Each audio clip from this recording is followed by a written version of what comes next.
Okay, I am back with what's going to be issue two of the Eaglemoss Back to the Future DeLorean kit.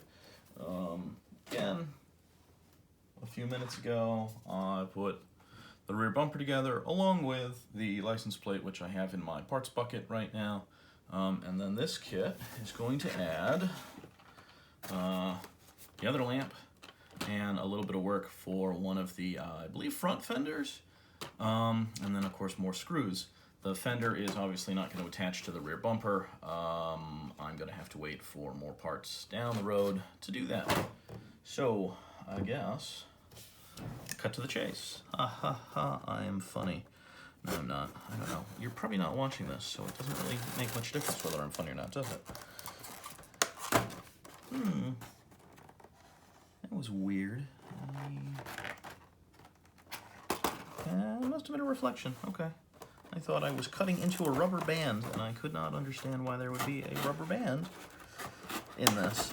And I still don't think there would be. It doesn't make any sense, because I don't believe there's any rubber bands in this. There are coming up in a week, 2 weeks, 3 weeks, I don't know, sometime in the next month. Apparently some teeny tiny, what do you call them, springy things. And I definitely will need the tweezers for that. That's the thing that I thought was a rubber band. It's the glue. I cut into, alright, that's the glue on this. I wonder if this was meant to just all be peeled off neatly then. No, not neatly, anyway. And get the stuff out of the way so I can open this. Oh man, this is glued together.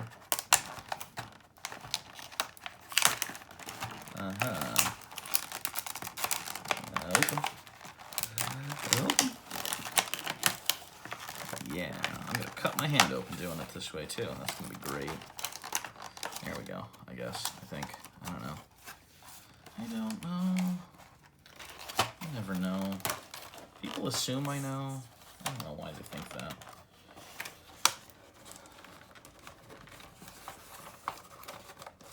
Come on, I don't want to lose pieces. Don't want the whole tray to jump. Come on. And yeah. A couple pieces jumped, but that's fixable. So, yeah, again, big old chunk of metal for the fender. All the body panels on this kit are supposed to be made of die-cast metal. Of course, on the real DeLorean, they were unpainted stainless steel, which was cool because, like, you didn't have paint to scratch and you could buff stuff out, but less cool because if you actually got a dent, you kind of couldn't fix it. You actually had to, like, hammer it out perfect. You couldn't use, like, Bondo body panel stuff. So, yeah, so this is going to be a front fender. They're calling it a front wing. This kit is from the UK, and a lot of the terms in here are very obviously British, because they talk about the boot and the bonnet and the lift and the lorry and the Bond Wizard and the Malonga Gildachuk. So, you know, British people things. So we take the long piece of black trim here. Get the screws out of the way, AP and BP screws again.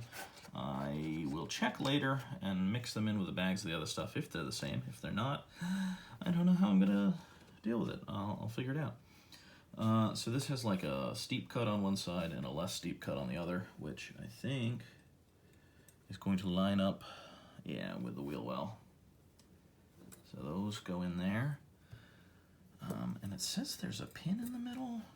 In the picture, they show a pin here, and there's definitely no pin, so I think they must have, because this has been out in England for like 3 years now. I think you can complete it in England, or the UK, or wherever they sell it, Britlandia, and I think they kept the magazine and the instructions the same, and they have probably changed some of the kit parts to make it easier to manufacture. I don't know. It's an experience, and I guess I will find out over time if there are any issues known or unknown. I did hear that there was an error in one of the early instructions. Again, it was a 2017 instruction once, so it's quite possible that they are aware of the error and fixed it. It's also quite possible that they printed up 1,000 of these books all at once and have never bothered to go back and correct anything, and I don't know. I don't know if this is, revision 1, revision 2, revision 5, and I'm going to put that one in loosely and get the other one aligned, and then I will tighten them both up. And I got to remember to keep my hands in parts and things where I think you can see them. I can't really tell where the camera's pointed. I'm just using my phone on a little tripod right now. I do have a better camera that eats batteries that I guess I could use for this kind of thing. Oop.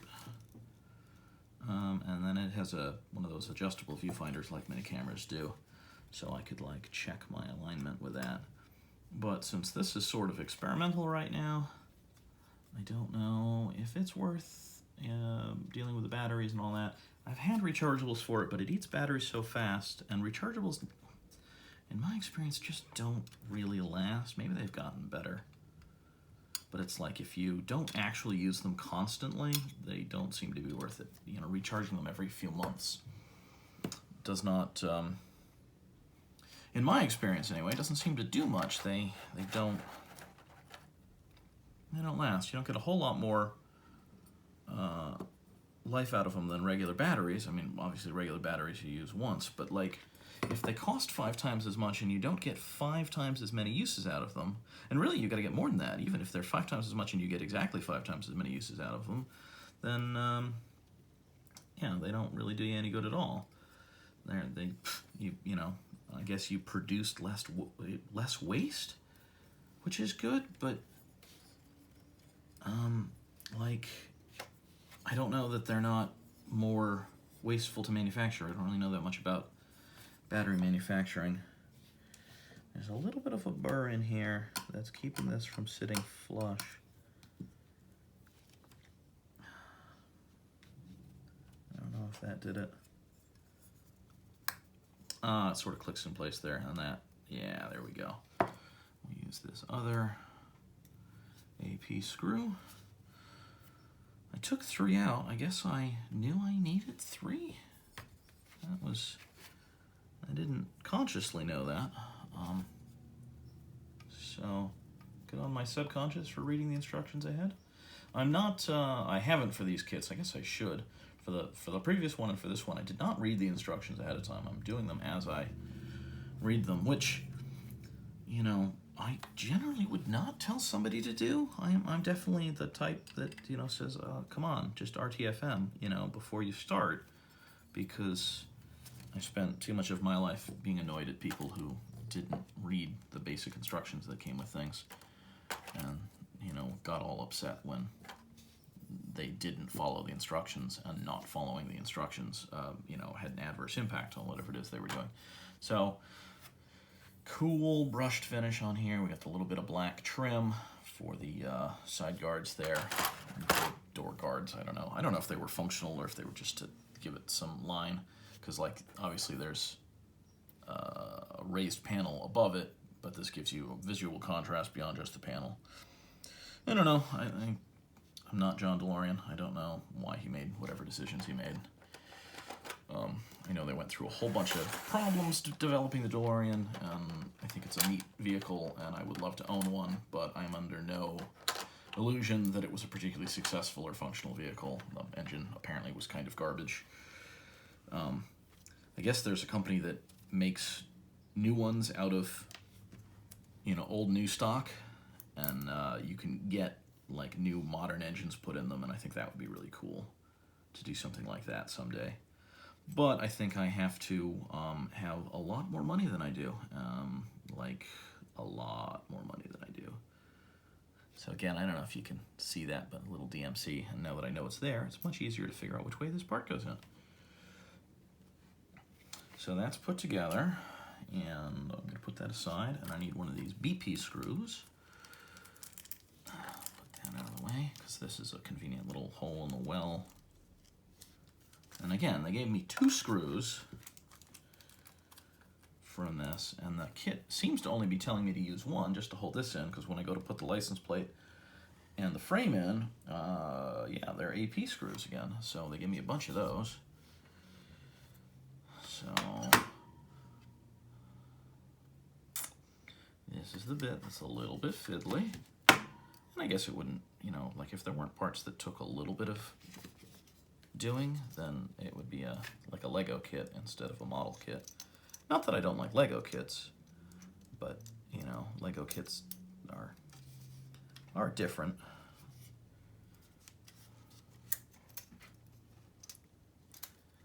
So that goes together, and that looks good.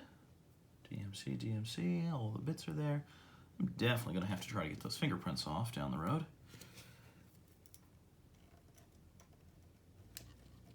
And then it goes in this screw hole here.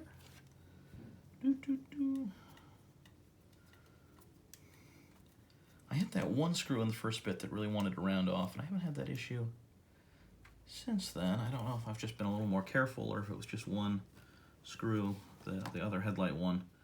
It's still usable, but it's got a burr from where it rounded off a little bit.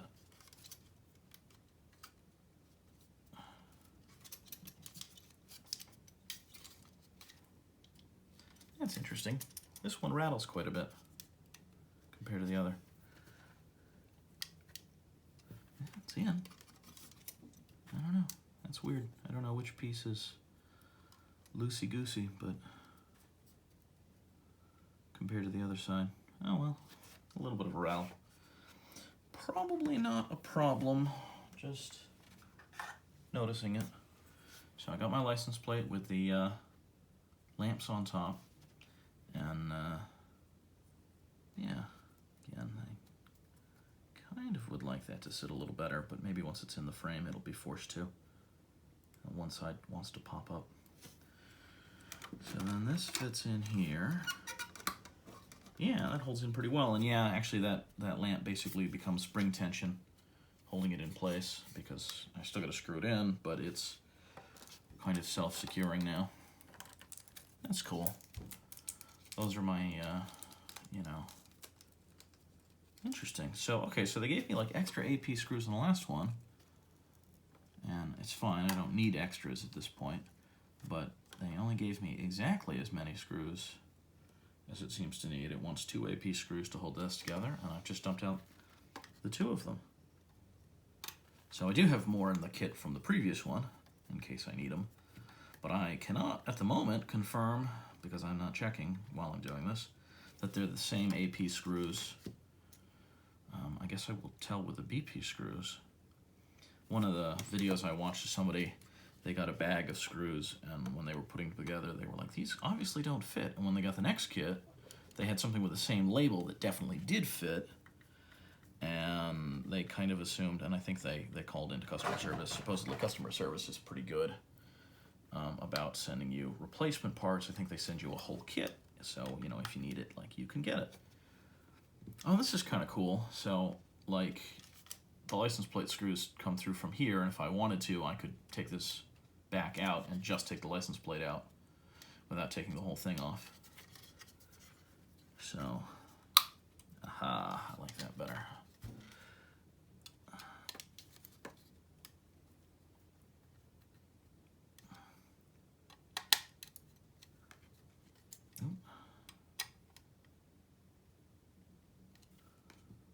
Okay, so that's kind of cool, right? Very, very cool. I don't know if I got another light. I don't think there's, oh, there are batteries in this. You can, you know, you can see there's holes behind it. All those, maybe you can't see, I don't know where the camera's aimed. But all these holes in here, obviously like LEDs are going to go in there to make the bumpers light up, not the bumpers, the lights. And I think the license plate's gonna get the same treatment up at the top. And what's neat is, like, there's switches to control the regular taillights and the running lights and all that stuff, but if you step on the brake pedal, or put your finger on the brake pedal, as the case may be with this kit, when it's all done, like, the brake lights will come on when you push the brakes. So, I don't know, I think that's cool. And that is it for part 2. You have a, you know, largely complete rear bumper. You know, I think that's cutouts for exhaust, and obviously this is going to have to attach to the body and the chassis of the car. But, you know, between that and this, I think we're already talking, I don't know, maybe half a pound of die cast, maybe a little less. I'm not good at estimating weight. It's not a lot, but, like, that's all metal. That's all metal. That's a pretty good chunk of metal. So I think this whole car is going to be kind of cool, kind of heavy. Anyway, like I said, if you're interested in these things, I can keep doing them. I don't know, get a YouTube channel. I don't know. Later.